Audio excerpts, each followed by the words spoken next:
Introduction. Advice. Many people think they can give it right, but the ones that actually do are few. Why? Well, that's precisely what this book hopes to address. Why is there so many people advising badly? The myth surrounding advice is that it's this simple thing you can blur out without a specific structure. This couldn't be far from the truth. Advice isn't about sounding smart or giving information. Advice is about connecting with people. Advice is about helping someone fix or improve something. That's it. For some reason, though, people don't get it. Despite that, I don't have a problem with people giving bad advice, but I do have a problem when that advice affects other people negatively. You see, when someone gives you bad advice, many things can happen. For example, bad advice can make you lose your confidence. Bad advice can also lead you to not starting something you've always wanted to, and it can also affect your happiness. The repercussions are many. I myself have received lots of advice over the years, so I know for a fact that bad advice can slow you down massively. Perhaps you're feeling it right now, and that's why you're reading this book. Bad advice is actually worse than no advice.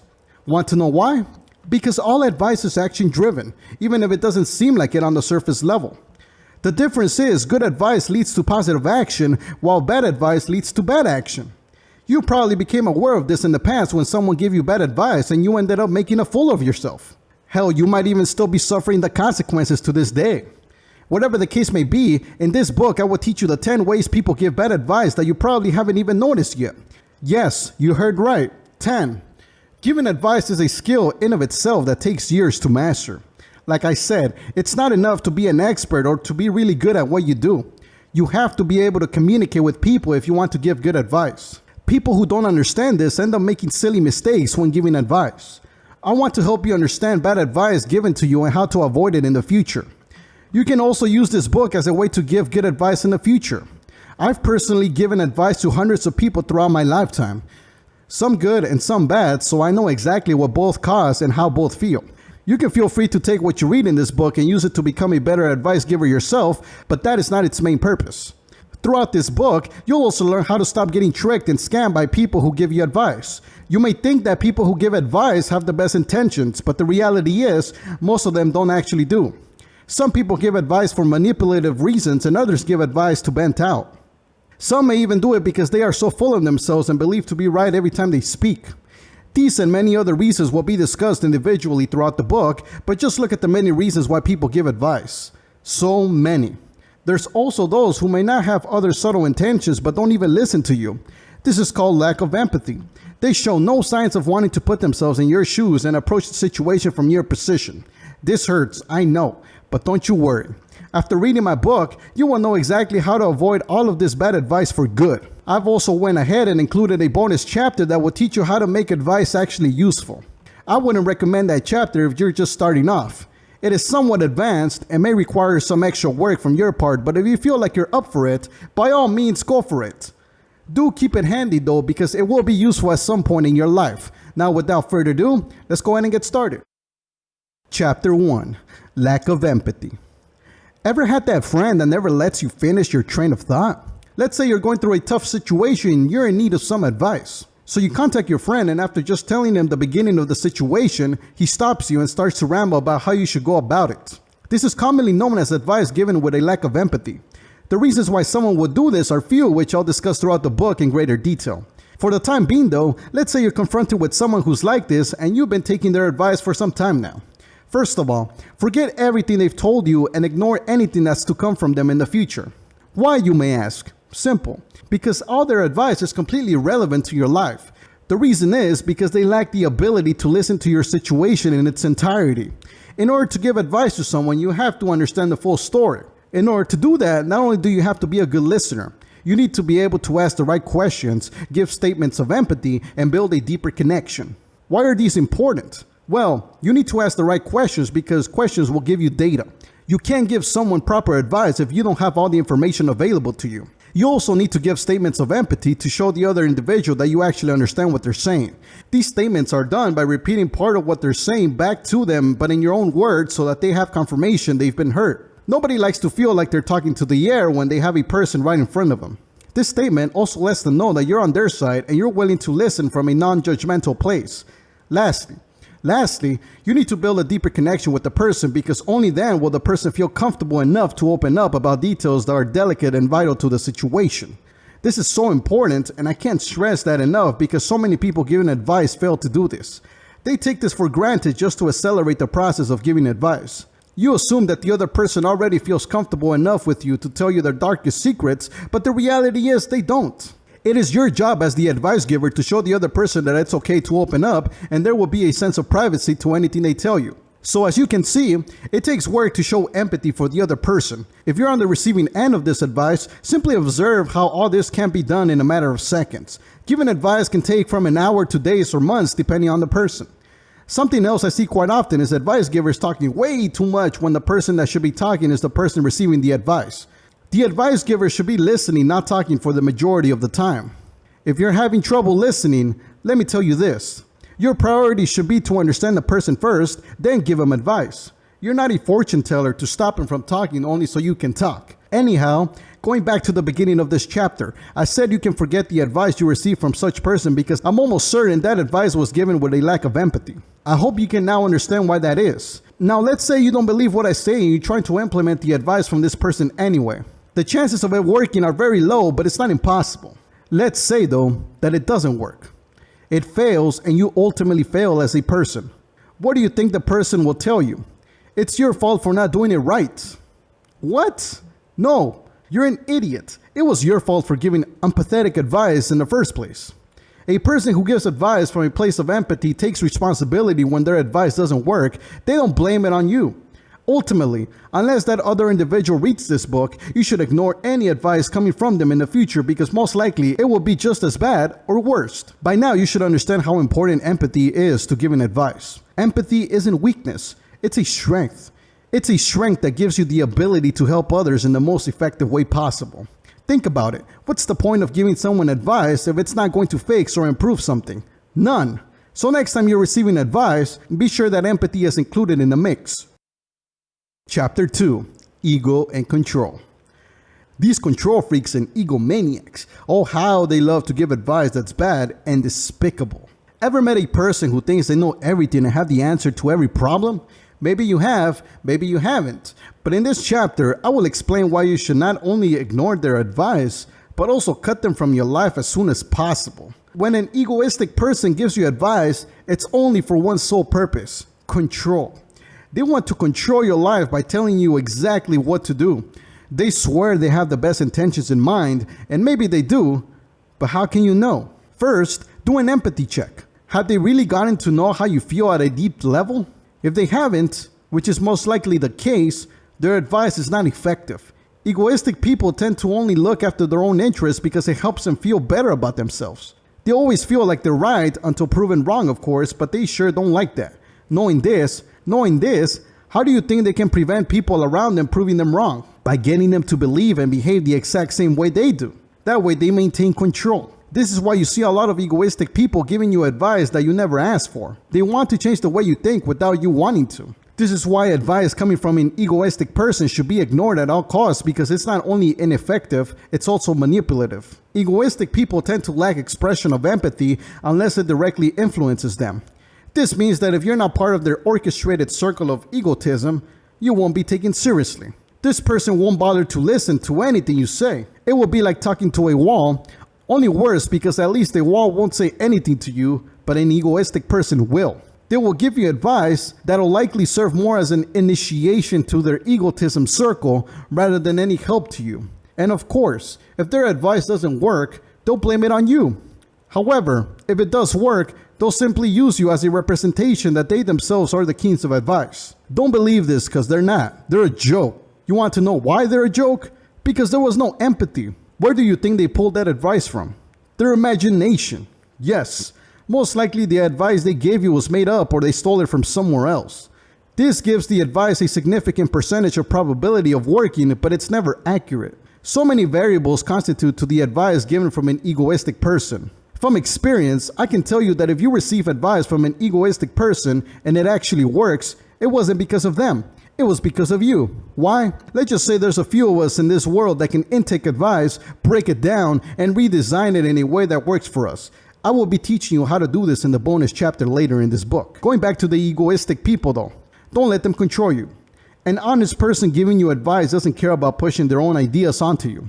They care about helping you out in whatever form that takes. Egoistic people just care about getting their own view of the world into you. They will look after you only if you agree and praise the way they see the world. Also be careful with them trying to rationalize their intentions for giving advice as a way of expression. They will say things like, I have to get it out. I have to share this with you. I have to, this and that, and so forth. Nobody cares, really. If you're an egoistic person reading this, I know what it's like to be there, so believe me, when you're giving advice, remember that you're not important to them. They are. So there you have it. Are egoistic people evil? Yeah, some of them, but don't judge them. Simply keep your distance and don't take them seriously, for which they don't know where they speak from. They're just doing what they believe to be right, which is something we should all do. Chapter 3. Assumptions. One of the worst things that can happen to you is to have your entire story rewritten. Ever been in a tight situation to which you go to your friend for help only to be slapped on the face? Maybe not literally, but instead of receiving advice, you get judged. They judge you by assuming things that aren't true based on limited data. You want to know why this happens? Basically, it's a lack of empathy. These people who assume when giving advice may do it for 3 reasons. 1, they don't actually care about you, so they're looking for a way to get rid of you as soon as possible. 2, they actually hate you and you don't know it yet. 3, they don't understand the process of showing empathy, so they default to assumptions to make up for the lack of data. Let's go ahead and tackle these 3 individually. If they don't care about you or your problem, it could be that they themselves may have faced this problem back in the past and they couldn't solve it, so they just want to ignore the topic by pushing you away. It could also be that they are egoistic and they have no intention of listening to your problems when they have their own. What do you do with these people and their advice? You walk away from them. Simple. There is no point of forcing anyone to listen to you, and ignore any advice that may come from this person because it's all based on assumption. None of it has concrete context and it hasn't been formulated with real data. Now, let's say this person doesn't like you and they hate you as you've came to realize. If this is the case, their assumptions are created to produce pain in you, not to help you. They may sound very convincing, but they're actually fake. Honestly, assumption creators should be drama writers because they sure know how to craft a story around limited information. Ultimately, if they hate you, walk away from them. Don't try to please them or get them to like you because it's pointless. No effective advice came from someone who hates you. Lastly, let's say they don't understand the process of empathy, so they default to assumptions all the time. In this case, you can show a little bit of empathy towards them and tell them that they're assuming before listening. Sometimes people are just not aware that they are assuming and nobody tells them, so they keep doing it. Let them know what they're doing and how that is creating a problem in the way they give you advice. Depending on how they react, you proceed. If they actually bother to get out of the way to listen to you, then great. But if they resist and tell you you're the one who is assuming, walk away from them. Why? Because the lack of taking responsibility is a sign that they have no intention of changing their way, at least not yet. That's perfectly fine. Change isn't easy. Change takes longer for some people, so let it sink in and maybe you can ask them for advice at a later point in time. So there you have it. Assumptions are not easy to take in, especially for someone who doesn't quite know themselves yet. Assumptions can make you question your own life, for good and bad. Unless you know how to distinguish a bad assumption from a good one, assumption-based advice can grow you or destroy you. I want you to think of assumptions as a combination of ego and self-preservation. I will be talking about self-preservation in the next chapter, but hear me out here. Assumptions can be infused with the idealism of the person giving the advice. This means that the advice giver will give you advice based on how they see the world to be right. The advice has nothing to do with you, but rather it has everything to do with them. They're trying to protect their own view of the world by reiterating it to you. In turn, this person lacks an open mind, which leads to self-preservation mode. In summary, if the person is unaware of their assumption habits, let them know once. But if they are aware of their assumptions and they're doing them anyway, walk away from them. Chapter 4. Self-preservation and protection. Ever met a person who gives advice from a place of protection? For example, let's say you want to run the marathon, but you're not too sure yet. You approach your friend for some advice and all he tells you is, don't do it. He leaves you there startled, wondering and questioning yourself if you should, and after much thought, you end up not running that marathon. What went wrong here? 2 things happened here. 1, you didn't ask your friend why you shouldn't, and 2nd, little did you know that your friend was speaking for himself. Let's approach these separately. If you didn't ask your friend why you shouldn't run the marathon, You're already in a rut because you failed to collect the necessary data to verify the legitimacy of the advice. You see, what gives him the authority to say what you can and can't do? Unless he's a professional runner or coach, he can't possibly know if you're up for the challenge or not. Second, he doesn't actually know your motives for running the marathon. Let's just say you want to run the marathon for the experience. It's very different than running the marathon to hit a specific time. Based on those motives, you can already start adjusting the advice properly, but he doesn't know that. Now, does he? Data is so critical when giving you advice, so if someone is giving you advice from a place of little to no data, you can very well discard that advice. Next time someone simply tells you do this or do that, make sure you ask why. Based on their response, you'll be able to judge the value of their advice accordingly. Most likely, if they evade the question or answer something vague and not personal, you can consider their advice garbage. Alright, so now, let's say your friend was speaking for himself. This is where the protection part comes in. A lot of people like to give advice from a place of wanting to protect their own self-beliefs. Now, this isn't entirely bad, but you have to be careful. Hear me out. If you ask someone who doesn't believe they can run a marathon themselves if you should run a marathon, what response do you think you will get? Someone who is in self-preservation mode will say, no, you can't. Why? Because in their minds, if they can't do it, then neither can you. They have a limiting belief that they can't run a marathon no matter how hard they try or how bad they want it. It's sad and worrying at the same time, but there's individuals who would rather hold on to these beliefs rather than change. Why? Well, because believing that you can't run a marathon spares you from the hard work that's to come with running it. It won't be easy. So in a sense, they are rationalizing their inability to put in hard work by saying it's not possible. Now, the way it works is that the more you say it's not possible for yourself and others, the more believable it becomes. Nobody wants to let go of what they believe in because in essence, that is their identity. Changing their beliefs would mean changing them as a person.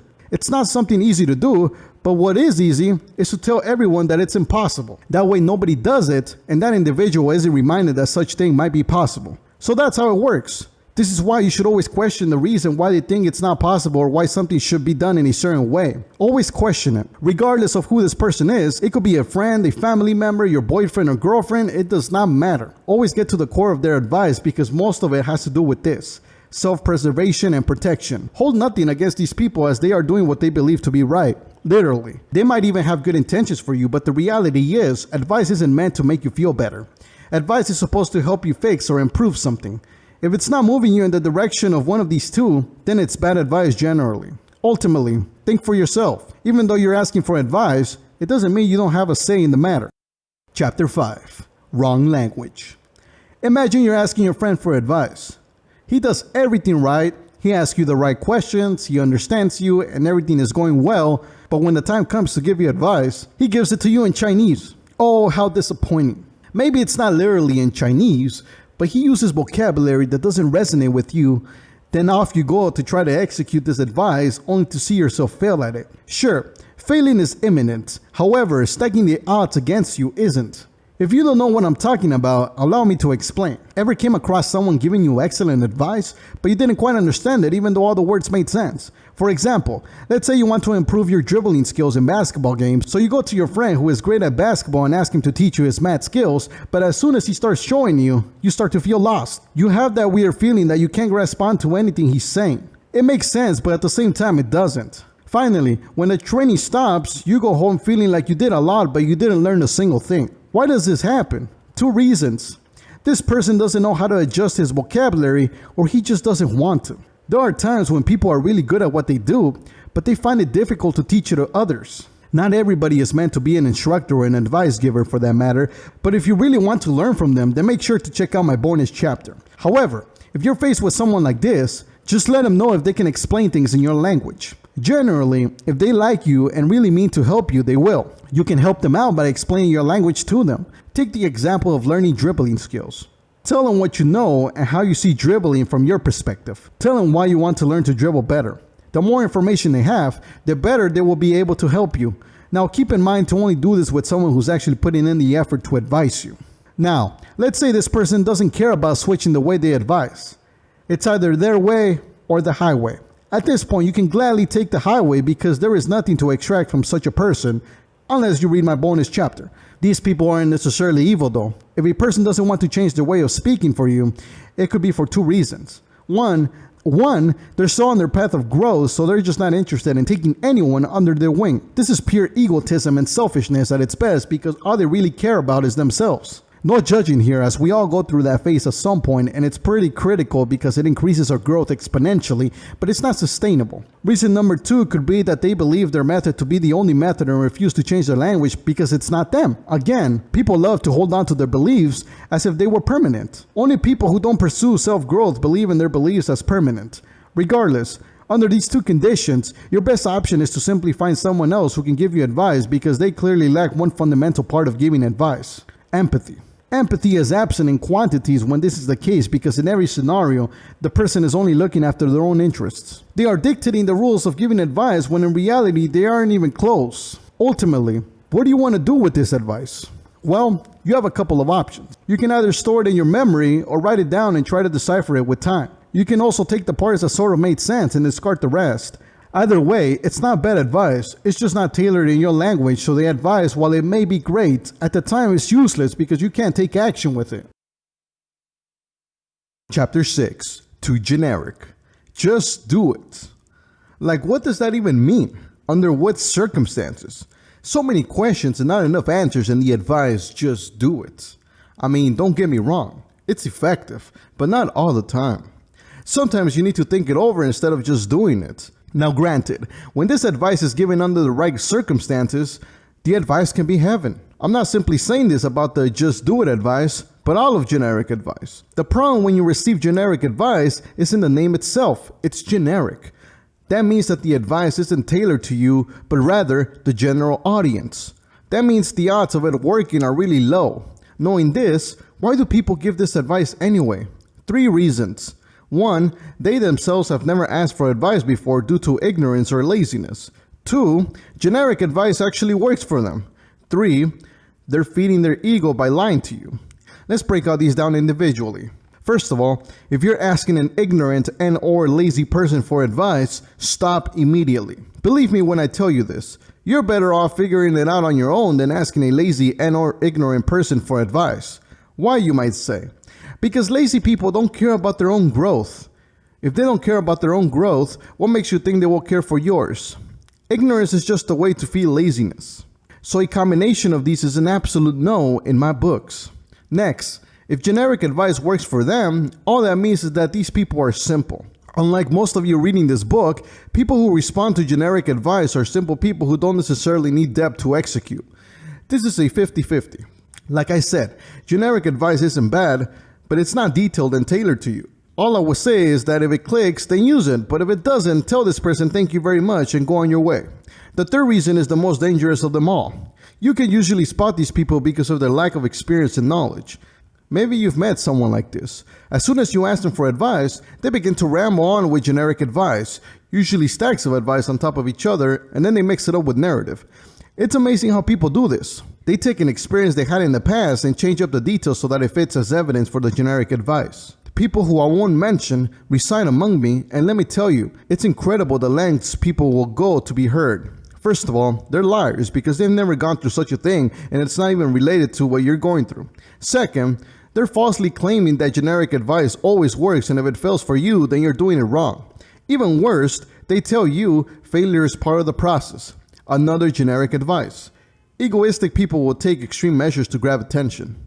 Now, don't get it confused with high confidence and high self-esteem. Those two are only associated with people who actually put in the work to earn it. Egoistic people usually don't put in the hard work to claim their authority. They just take authority under their own delusional world. Don't let these people consume you. Always verify their experience. With all that said, how do you identify these people? First of all, they speak jargon and generic. This means that their advice doesn't follow a system. All advice must follow a system and must be executed according to the person receiving the advice. The system, in simple terms, should lay out what the person should do if X and Y are true or if Y is true but X is absent. Generic advice doesn't quite work because it doesn't have a system. It's random. You can't possibly know where the advice fits in your life at this particular moment in time unless you read my bonus chapter. So if you hear jargon or generic advice, walk away. Second, if they start laying out a narrative, ask them more about the narrative just to verify if it's real or not. If they take a while to answer, they're probably lying. So ultimately, what do you do with all this advice? Use it as inspiration. This advice can be true or it can be a lie. Draw your own conclusions and make the best out of it. Chapter 7. Negative and Manipulative. Similar to assumptions, there's a small segment of individuals who love to assume, not only intentionally, but also negatively. They'll tell you things like, "You're not good enough. If I were you, I would stay away." Or how about, "You shouldn't do it." All of these are small examples of advice that derives a negative connotation. If you had to guess why people do this, what would be your response? If you guess manipulation, you're correct. Believe it or not, there are people out there who genuinely want to see you fail. It could be for many reasons such as jealousy, envy, hatred, pleasure, or it could even be a domino effect well planned out where hurting you will eventually hurt the person they really wanted to hurt in the first place. Ever heard the phrase, "An empire destroyed by its enemies can be rebuilt, but an empire destroyed from the inside, that is gone forever"? Anyway, back to the topic, which is negative advice. How do you identify this type of advice? First and foremost, I'm going to say that this will be the hardest one of all to spot because of its manipulation aspect. Think about it. You can't just converse with these people because they'll tell you exactly what you want to hear. They'll do anything to seem like your best friends, your allies, your right hand, your unconditional partner. This is all part of a manipulation strategy that leads to your destruction. Obviously, I don't want you to end up there, so what do? First, trust your hunch. If you have a bad feeling about the person you're asking advice from, don't follow it. Simple. Don't allow yourself to be pressured into taking anyone's advice. Ultimately, as I describe in this book, most people suck at giving advice, so most of it will be useless anyway. Think about it. What's the worst that can happen when you ignore some good advice? Something goes wrong, but nothing that you can't fix, and on top of that, you can always think back to who gave you the right advice and go to them the next time. But like I said, don't follow their advice if you're not feeling it.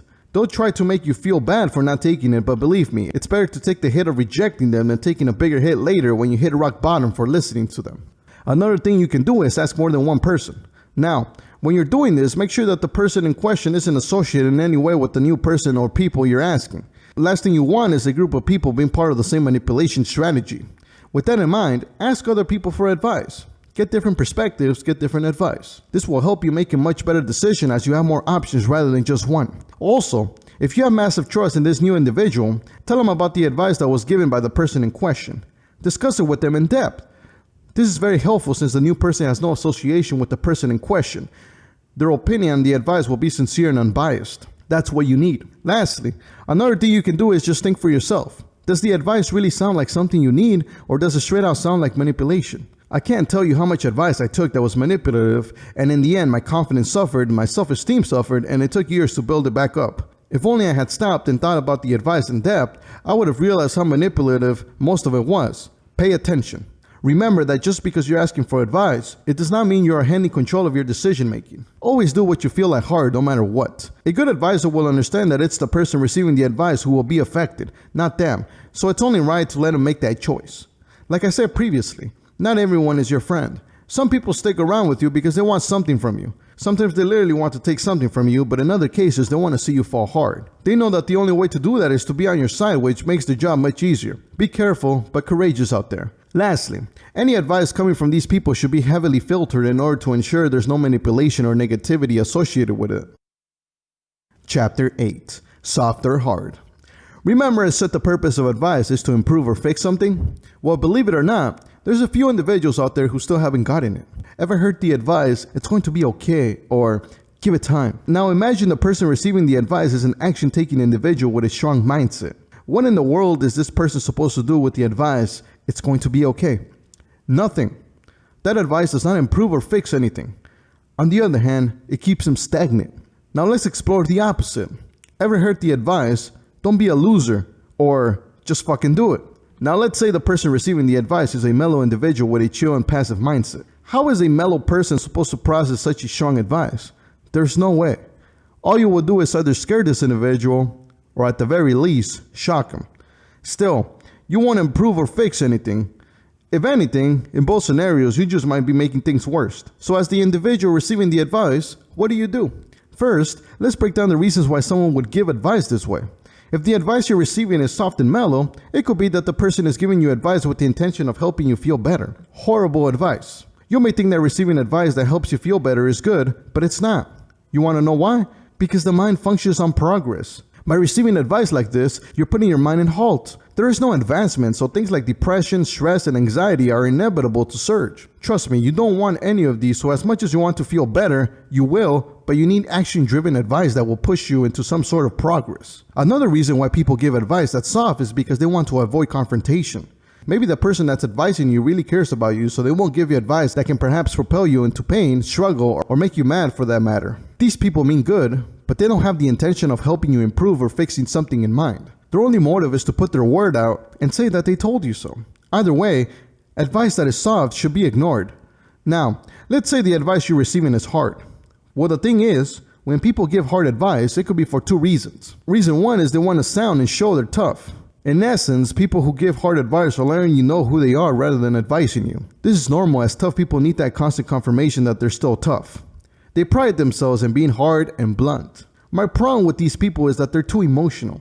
They don't really think before they speak. They just blur out the hard stuff without acknowledging who they're talking to. They lack empathy and a deep connection. So unless you're a tough person, you ignore their advice. However, the other reason why people give hard advice is because their intention is to get through your egoistic self and shock the system. This is the same delivery as the previous reason, but it's calibrated. It carries an intention to help you fix or improve something. What normally happens here is that you and the receiving end may be so stuck in a particular way of thinking that no matter how good the advice is, no matter how much empathy has been established, your ego still wants to hold on to its current self. In order to combat that, a person gives the advice hard so that it penetrates to that stubborn part of you and actually clicks with you. Like I said, this type of advice requires high amounts of calibration. This strategy isn't used as much because it's not easy to pull off properly, but when it is, it does miracles. So if you're receiving this type of advice, hang in there. Don't ignore it. This type of advice is actually good for you, even though it may seem like it's not. Make sure you verify the track record of the person giving you the hard advice though, just to make sure it's worth having your ego broken by them. Other than that, this advice must be ignored at all costs due to its lack of action-driven nature. Hard advice can be taken, but only under the right circumstances. Chapter 9. Information Overload. The difference between reading a book and having an in-person advisor is the specificity of information. Most people don't understand that the reason why we go to them is because we want the hot stuff. We want to avoid going through the clutter of information that is out there. However, instead of getting the hot stuff, we get a lecture. No offense to anyone who knows a lot about a topic that they can deliver a lecture on top of their head, but the truth is, we don't want that. People need a specific advice. Your lecture might be great, but it's a lot of information. You as the individual receiving the advice need a specific information that will help you improve or fix something. A lot of information can literally confuse you or drive you down a hole. Why? Because you have too much to think about. You have so many options. On top of that, let's be honest, most lectures are plain out boring. Unless the person knows how to captivate an audience and hook you properly so that you pay attention, most likely the person delivering lecture type information does not understand communication. That's the first reason why people give this type of advice. They don't know how to empathize with people and create a deep connection. They literally believe that the gems are only in the information itself when it's only 50% of it. The other is empathy. The person giving the advice might be an expert and a genius, but if they can't create an intimate connection with you, they can't help you. Unless, of course, you read my bonus chapter. Other than that, information is just information. There's no value there unless it can be executed. This is the part that lecture type advice doesn't take into consideration. Your information is worthless if the person doesn't have a way to execute that information. So lecture type advice, get out of here. Another reason why people do this is laziness and a lack of accountability. We've spoken about the issue with lack of empathy, but also responsibility. Their laziness is driving them to not connect with you at a deep level and instead just do the easy part of giving you the information and then you're on your own. Think about this. They leave you on your own. Such a lack of responsibility is being displayed here. A food for thought. If you're going to give advice to someone, you better give some care to what happens after it's executed. If you don't care, that means that you don't care about this person, which means that you probably didn't empathize with this person, which ultimately means that you suck at giving advice. So if you receive advice from someone like this, ignore it because once again, it's useless if you don't know how to use it. Now, here's a twister. Another reason why people give lecture-based advice is because they don't know what in the world they're talking about. That's right. Believe it or not, there's people out there who don't know what they advise. Perhaps they learned it all in a class, they read it in a book, or heard it in a seminar. Whatever the case may be, they have never done it. But it doesn't end there.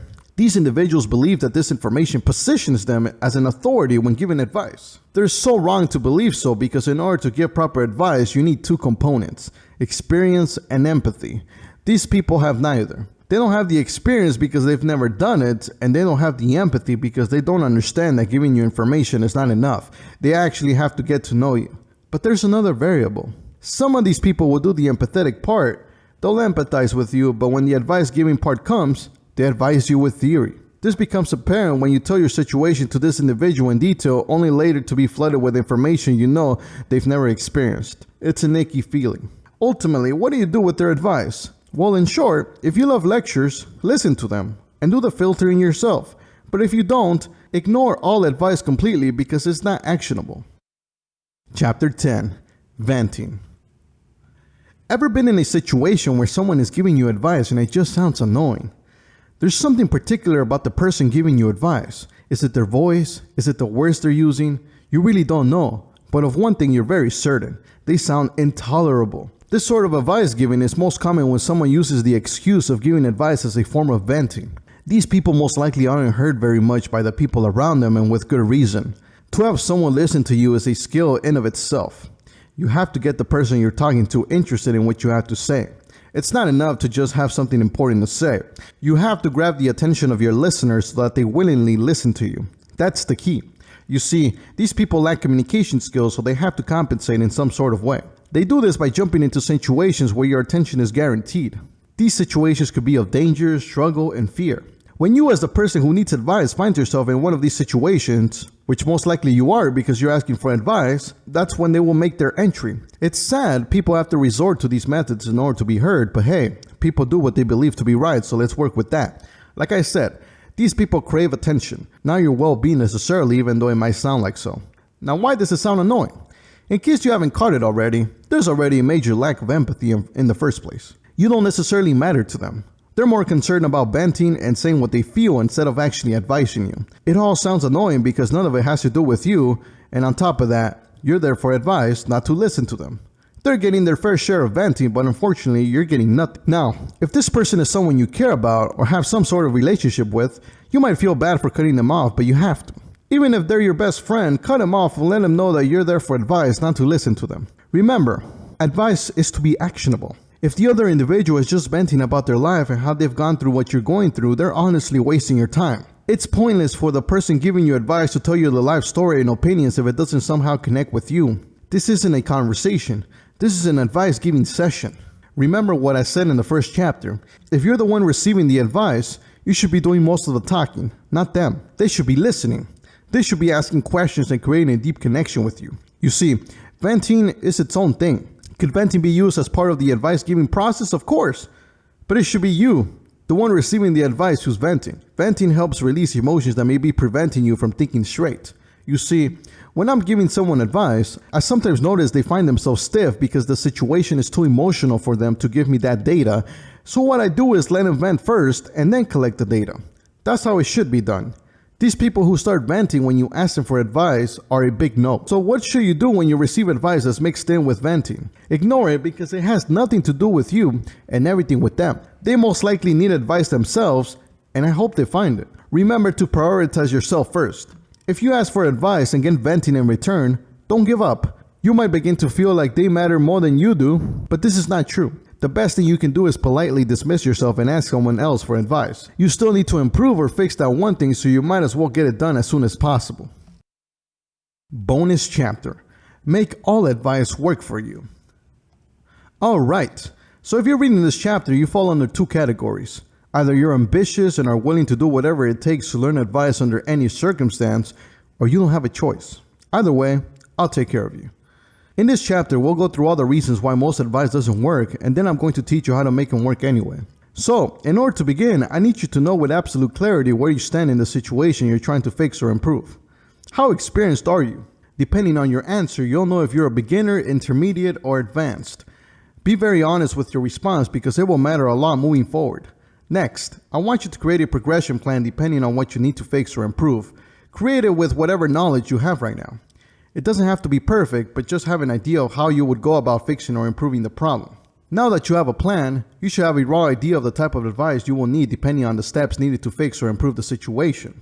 You also have a very clear idea of what you know and don't know. At this point, we're ready to practically learn from everyone. Well, maybe not everyone, but definitely those with potential. So first, If the person you're asking for advice has no empathy, no problem. All you have to do is grab their attention by telling them how great they are in whatever area you need practice. Praise them and make them feel like experts. Then ask them for the advice you need. This will make you feel like your hero. Before you leave, compliment them one more time as a thanks for their cooperation. No need to build a connection. You're basically using them since they don't want to empathize with you. Now, let's say the person is egoistic. In this case, you take their advice and look it up online or tell other people about it in order to find out if the advice is good or not. Most advice coming from egoistic people is usually bad, but do know that it can serve as a pointer towards the right advice. How about assumptions? If someone is giving you advice based on assumptions, take the advice and treat it as a fictional story. Break it down and see under what circumstances would the advice work. What will get fixed or improved based on that assumption? Perhaps the advice itself might not apply to you right now, but it may work in the future. It can also serve as a pointer towards the right advice. Either way, it's good to put it into a story because we as humans tend to remember stories better than advice. What about self-preservation? Simple. Take their advice as advice of what not to do. These people can help you see how you will end up if you refuse to follow through on your plan. What do we do if the wrong language is used? If someone is giving you advice with the wrong language, take it to the internet and break it down. Again, this advice might be useful, but it needs to make sense to you in order for you to take action. So get it translated either on the internet, through a book, or another person. If the advice is too generic, you can do two things. One, you can sit on it and try to break it down on your own, if it applies to you, of course, or you can take it to the internet. Either way, generic advice is merely surface level advice. You need context so that it can be executed at its full potential. Negative and manipulative advice is great for self-reflection. Use it to look into yourself and see what places you need to improve or fix because chances are, if you're affected by negative advice, you have unresolved emotional issues. If you're receiving soft advice, rephrase it in your mind for it to be more aggressive in order to balance it. Same thing goes for the opposite. Rephrase it to a much softer tone if the advice is hard. If you're confronted with someone who is giving you advice lecture style, simply ask them to skip to the part you need advice in. Then take mental notes and sit on them for a day or two until the advice is ready to be executed. If the person is venting, cut them off in their venting and ask them to skip to the part that is actually useful for you. No need to stay and listen to unnecessary details. Lastly, if someone is coming at you with their absolute truth and not showing any empathy for yours, consider the similarity to yours. Ask yourself, how similar is their absolute truth to mine? If it's similar, then make the necessary adjustments to make it fit for your truth, but if it's way off, then discard it or save it for someone else if you're an advice giver yourself. So there you have it. This is how you make the most out of bad advice. Like I said, only do this if you don't have a choice or you simply want to expand your horizons of taking advice. Some of these methods may sound harsh because you're essentially using the person to get what you want. Honestly, you can think of it however you want. My only goal is for you to get results when you're asking for advice, nothing else. Conclusion. If you made it this far, I want to say thank you so much. It means a lot to me to have you as a reader of my third book. This book is like no other, and I can easily call it my best book yet. I hope that by now you're able to distinguish good advice from bad advice and how to deal with it properly. It's really important that you understand the difference because, as I've said many times in the book, advice will help you improve or fix something.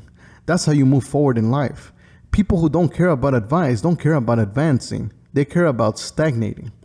They're happy and complacent with the life they have, but what these people don't know is that life is changing constantly whether you like it or not. If you're not ready and prepared to make the change when the time comes, you'll be in a pretty bad place. Don't let that be you. Once again, as I said in the introduction, it irritates me when people give bad advice because if the receiver isn't aware of what's going on, they'll be led down the wrong path. This will not only result in wasted time, but also loss of confidence and self-esteem. It can be detrimental. Hopefully you went through the entire book and understood all the ways advice can be bad so that you don't fall for it. Thank you very much for listening to my book. It has been an honor. Stop Taking Bad Advice. Written and narrated by the Almighty Lewis. Thank you very much for listening to this audiobook.